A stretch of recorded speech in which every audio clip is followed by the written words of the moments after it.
Hola, ¿qué tal? ¿Cómo te encuentras el día de hoy?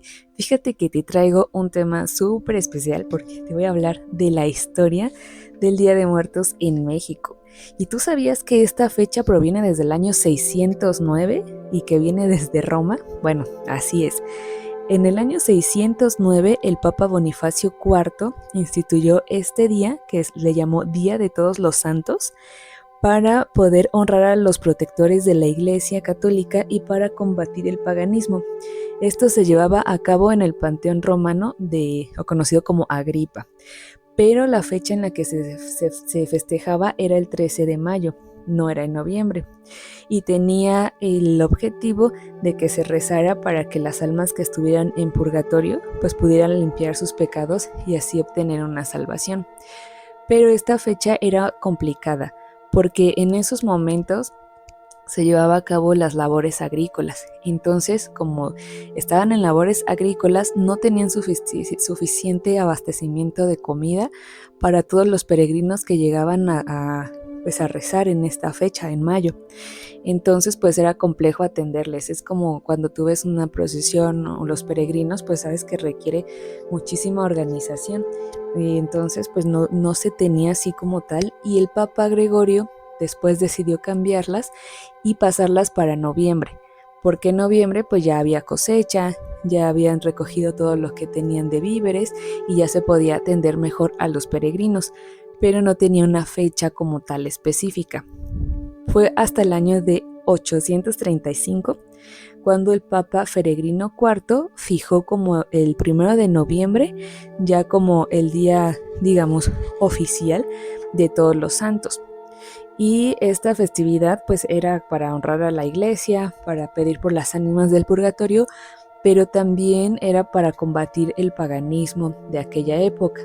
Y pues esto coincidía bastante con una celebración celta, la cual solamente tenían un día de diferencia. Esta celebración celta era el 31 de octubre y se conoce de varios nombres. El primero es Shamain, que se puede pronunciar de otras formas. Una de ellas es So-Win, la otra es Sa-Win y la otra que seguramente te es muy familiar, que es el Halloween. Así es, desde esos años o desde antes del 835 pues ya se celebraba el Halloween en las comunidades celtas. Entonces esta celebración consistía en que era la fiesta de inicio de año porque era el cambio entre el equinoccio de otoño y el solsticio de invierno. Y esta celebración se hacía en la noche. Prendían un fuego, una hoguera que simbolizaba el fuego nuevo. Entonces se apagaba el fuego viejo del año pasado y se prendía la fogata del fuego nuevo, del año nuevo. Entonces se prendía esta fogata y había fiesta, digamos, había calenda, todos salían ahí a divertirse. También se utilizaban huesos de animales que habían perecido por causas naturales, porque recuerda que los celtas pues son muy respetuosos con la naturaleza. Entonces se prendía este fuego nuevo y cada persona podía llevarse el fuego nuevo a sus casas. Entonces pues esto era como llevar esa festividad, esa luz, ese año nuevo a la casa, se la llevaban en antorchas. Y afuera de sus casas ponían las calabazas con velas y esas velas pues las encendían con este fuego. Los celtas también utilizaban algunos disfraces porque se decía que aparte de que era el año nuevo, pues venían sus difuntos y festejaban con ellos. Entonces la luz de la fogata pues era para que llegaran sus difuntos a estar ahí, y un dato curioso es que también les preparaban comida. Entonces celebraban ahí con ellos y no solamente llegaban ellos, se decía que también había hadas, también duendes y también brujas. Entonces pues era una fecha en la que además de eso al día siguiente la Iglesia Católica había instituido como el Día de Todos los Santos. Entonces estaban casi empalmadas estas dos festividades. Y bueno, siguiendo con esto, para el año 988 el abad San Odilon del monasterio de Cluny dice que recibió una información, así como que le revelaron información mientras tenía un trance, y entonces fue una revelación divina en la cual le dijeron que tenía que instituir un día más, el 2 de noviembre, y que se le tenía que llamar el Día de Muertos. Entonces él, pues como dijo, es que a mí me dijeron y fue una revelación divina, hay que instituirlo. Esto empezó primero en los monasterios y después se fue dispersando a todos los monasterios hasta llegar a toda la iglesia católica. Entonces ya se tenía el 1 de noviembre y el 2 de noviembre y ya eran fechas como establecidas. También se dice que esta parte del 2 de noviembre se hizo porque en el volcán de Sicilia escuchaban voces y gritos de demonios que se quejaban. Y ellos se quejaban porque decían que con tanta plegaria que había, ya las ánimas del purgatorio las iban perdiendo. Entonces decían, no, pues es que hay que rezar más, y con esto se iban calmando porque ya no tenían que quejarse, porque ya no había almas en realidad para ellos, para que se pudieran llevar.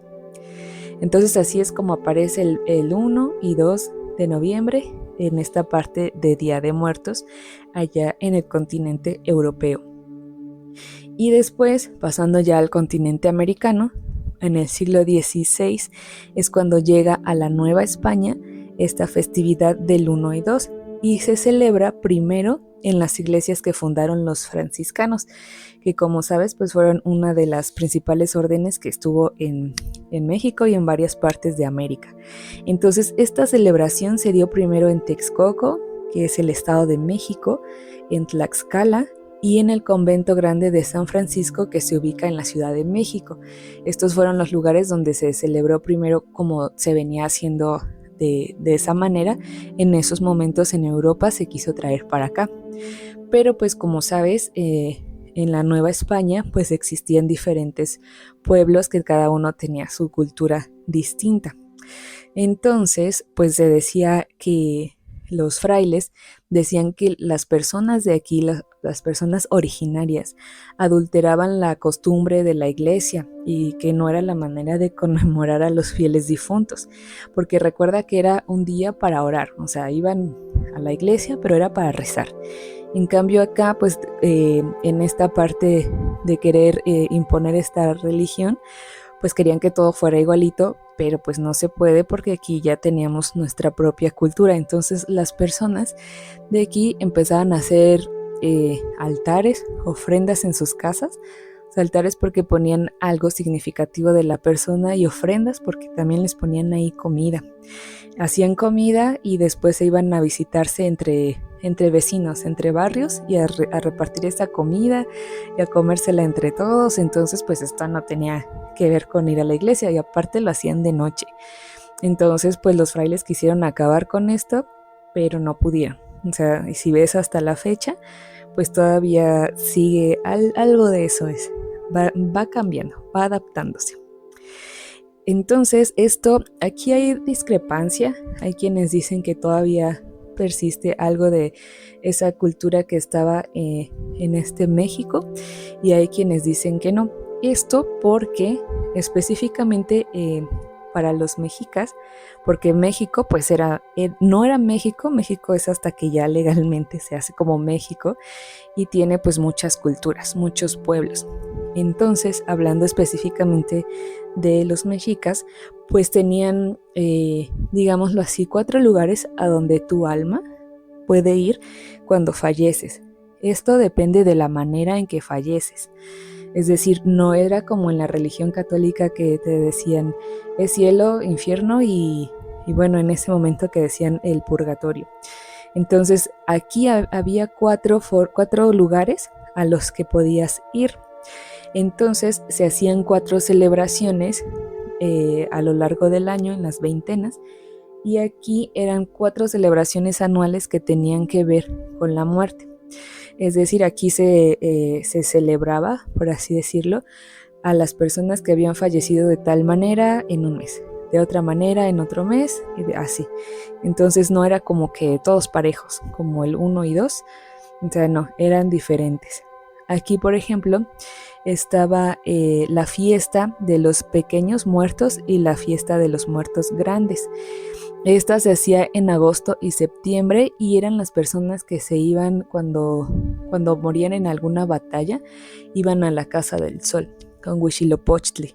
Y la verdad me cuesta mucho pronunciar cómo se llama la fiesta, así que espero que me salga lo mejor que se puede. Güey es pequeña entonces es de los pequeños. Y la palabra que sigue es Mictlahuitl, Mictlahuitl, que es de la fiesta de los pequeños, y Mictlahuitonotl, que es la fiesta de los grandes. Esta se hacía en agosto y septiembre. Aquí en los mexicas pues acostumbraban poner unas ofrendas en sus casas, no como las que ves actualmente. Tenían flores, tenían perfumes, tenían copales, eran un poco distintas con lo que estaba en esa época, y las adornaban a veces con la prenda del difunto. Esto también pues variaba de acuerdo a la fecha, la celebración que nos estuviéramos refiriendo. También existían aquellos que se iban con Tlaloc, al Tlalocan. Este se decía que pues era como el paraíso terrenal. Entonces aquí en el Tlalocan pues estaba Tlaloc, Chalchihuitlicue, y los hermanos Tlaloques. Entonces aquí en esta celebración pues se hacía para los altares, también se ponían altares. No tengo la fecha exacta en la que se hacía esta celebración, pero existe también otra celebración que seguramente has escuchado, que es en octubre y noviembre, y aquí se conmemoraban a las personas que se iban al Mictlán.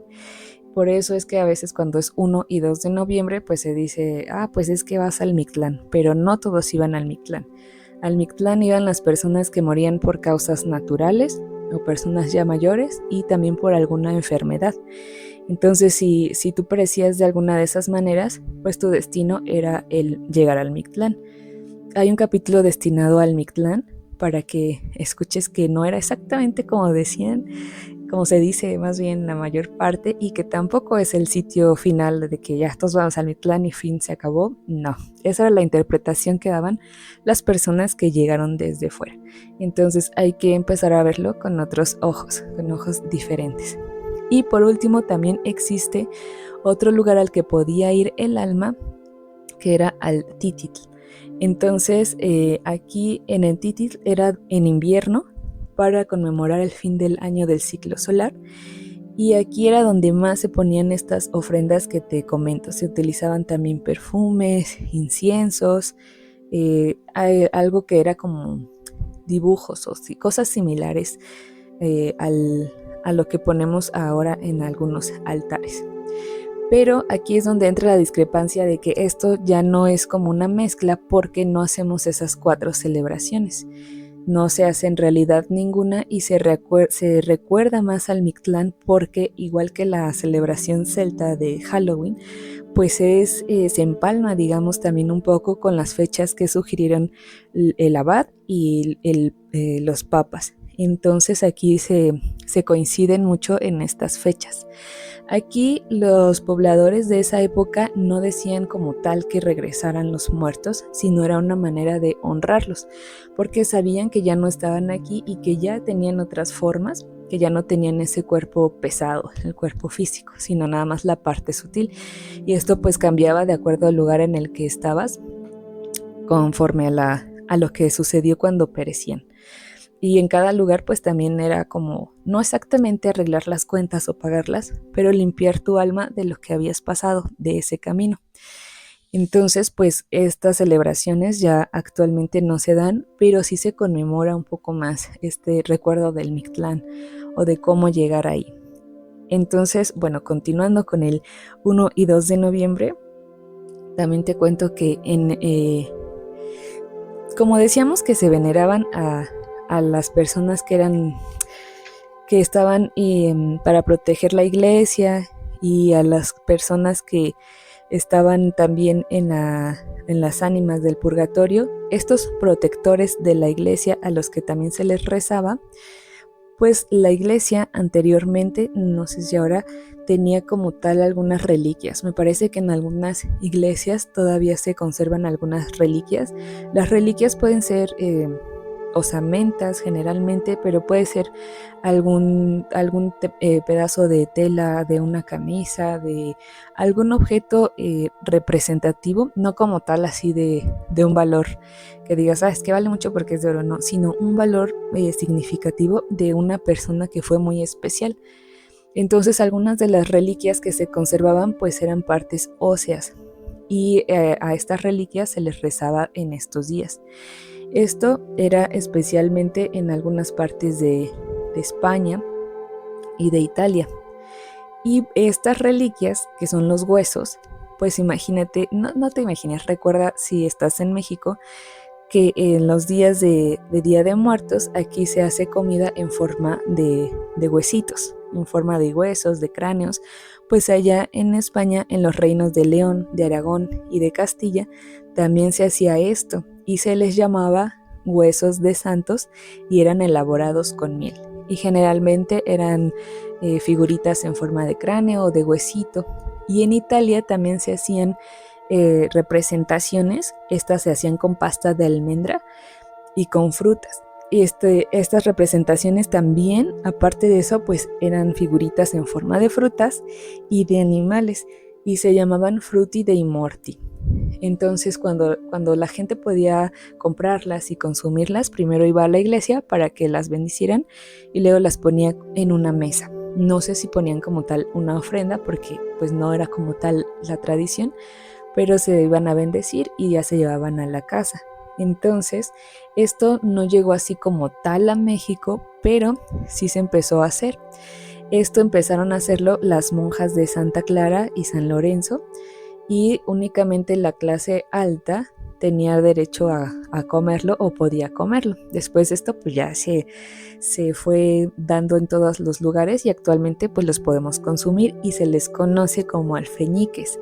Entonces cuando te dicen vamos a la feria del alfeñique, tú sabes que va a haber un montón de puestos que se refieren a Día de Muertos y que siempre está presente los dulces.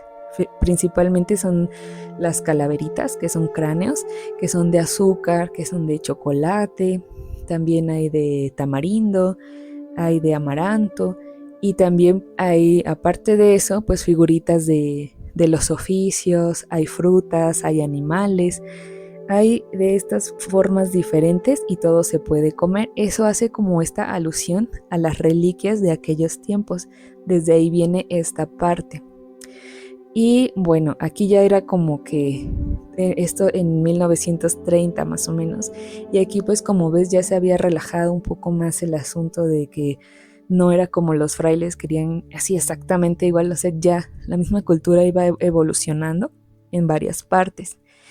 Y de aquí, no sé si has notado en algunos templos católicos que existen o existían tumbas. Actualmente pues en algunas puedes encontrar nada más el escrito ahí de aquí estuvo tal persona. Esto venía desde España, donde algunas personas cuando fallecían pues eran enterradas en las iglesias. Sin embargo, pues por cuestiones sanitarias, esto dejó de hacerse en España y por consiguiente acá en México también dejó de hacerse. Ya todo empezó así de que cada persona tiene que ir al panteón sí o sí, ya no se permitía que estuvieran en las iglesias. Esto entonces también tenía que ver porque cuando las personas iban a festejar este Día de Muertos, pues ya no era que tenían que ir hasta Roma como se hacía al inicio, sino que había misas en la iglesia y eran 3 veces al día. Esto era porque se les iba a rezar, aparte de las personas que ya dijimos, a sus difuntos, o sea, a los de las familias, y se les iba a rezar ahí, en las iglesias. Entonces, al ya no estar ahí y decir ya todos tienen que ir al panteón, pues este rezo dejó de lado un poco de ir a la misa 3 veces y entonces ir a los panteones.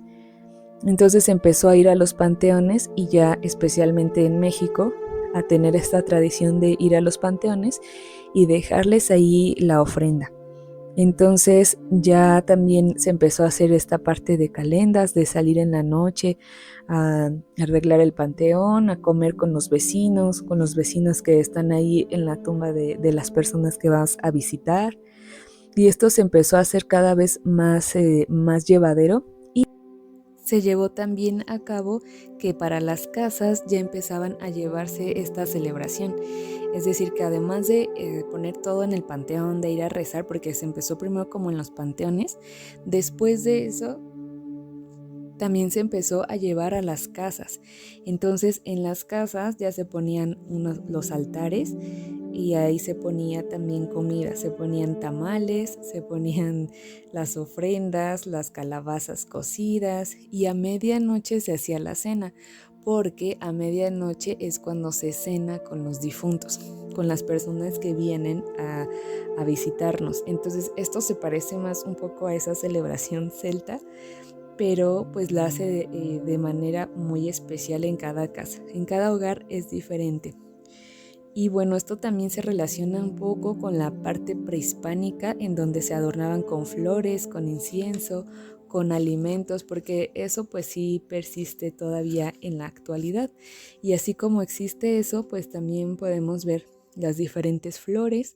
Generalmente la mayoría pues se coloca el cempasúchil, que es de temporada porque sale en esta época y se asocia con que es para que los difuntos sepan cómo llegar y no perderse, por el color y por el olor también. Pero también se colocan otras flores como el nardo, la nube y el alelí. Entonces son principalmente las que se tienen. Y las ofrendas pues son muy variadas. No son las mismas en el centro que en el sur. En el norte de México es en menor medida, pero generalmente las ofrendas tienen veladoras, inciensos, copales, sal, agua, calaveritas, pan de muerto, papel picado, tienen comidas, bebidas, fotografías, juguetes. La sal pues es un elemento que no puede faltar también porque se asocia con la vida, entonces si no le pones sal a la comida pues no te sabe y así es lo que le da sabor a la vida. Entonces cuando viene el difunto pues tiene que probar este sabor a la vida porque viene desde otro mundo para probar la comida mexicana. Entonces y pues la comida también va a variar de acuerdo a lo que le gustaba a la persona comer en vida. Incluso hay quienes les ponen cigarros, o sea, es muy variado. Y se tiene 2 días, el 1 de noviembre, que es el de Todos los Santos, y es cuando se dice que son para los fieles difuntos o los niños, los chiquitos y las personas olvidadas. Y el 2 pues es cuando vienen los grandes. Entonces aquí nada más se divide en 2 días, ya no son 4 celebraciones como se hacía anteriormente. Esto pues también ha cambiado porque la misma cultura pues va cambiándose, se va modificando a sí misma y pues también esto ha traído otras consecuencias. Por ejemplo, pues se ha visto también ya este desfile de catrinas, que pues ya la catrina es más moderna, digamos. Ya es una parte que ya surgió en sí en México y esta parte también de disfrazarse ya de cada quien lo que quiera. Es muy raro que alguien se disfrace, por ejemplo, de Mictlantecutli. Es muy raro verlo, pero también sucede. Y también se colocan algunos tapetes que son de semillas, de diferentes semillas, haciendo alusión pues a la cultura mexica, y también se hacen con acerrín, con flores. Entonces en cada lugar vas a encontrar un festejo distinto. No es lo mismo, por ejemplo, en Chiapas, en Oaxaca, que son ofrendas muy grandes, muy bonitas, a una ofrenda del centro o del norte del país. Y también algunos de los lugares más representativos para el turismo pues es Pátzcuaro, la isla de Pátzcuaro en Michoacán, que es muy bonita y que se viste para cruzar ahí el lago, también se visten de diferentes formas. En Xochimilco sucede lo mismo con las trajineras y no puede faltar Mixquic. Xochimilco y Mixquic están en el centro del país, en la Ciudad de México, y también son muy emblemáticos. Es un panteón que se viste de color cempasúchil en estas fechas de Día de Muertos, y que se vive ahí la tradición porque, como te decía, era ir a cenar a la casa, a sus casas, y se cenaba a medianoche con los difuntos. Pero también tú puedes ir a cenar al panteón y ahí cenar con los difuntos y llevarles serenata y estar cantando, y es como si ellos estuvieran aquí, vienen ese día y se regresan. Y también se asocia con la mariposa monarca porque es su época migratoria y llega a México desde Canadá en esas fechas. Entonces son las ánimas de los difuntos que vienen para acá. Es una fecha muy especial que bueno, viene de tres culturas diferentes, porque incluso la parte celta pues todavía alcanzó a llegar acá, pero también la parte de de México, que era en ese momento, pero también la parte que viene desde la Iglesia Católica en Roma. Entonces, no sé cómo la celebres tú, no sé si lo celebras, tal vez no, pero yo te invito a que te tomes un cafecito bien hecho de olla, con mucho piloncillo, con naranja, con canela y te comas un rico pan de muerto, desde que se hace en México, porque pues es el mejor. Entonces te invito a que te preguntes, que te cuestiones de dónde viene todo esto y si tú lo sabías. Si sabías que esto era originalmente festejado el 13 de mayo según el Papa Bonifacio IV. Y si no lo sabías, pues bueno, ahora ya lo sabes. Muchas gracias por escucharme. Espero que nos escuchemos pronto en otro capítulo y recuerda que siempre estás conectado. Bye.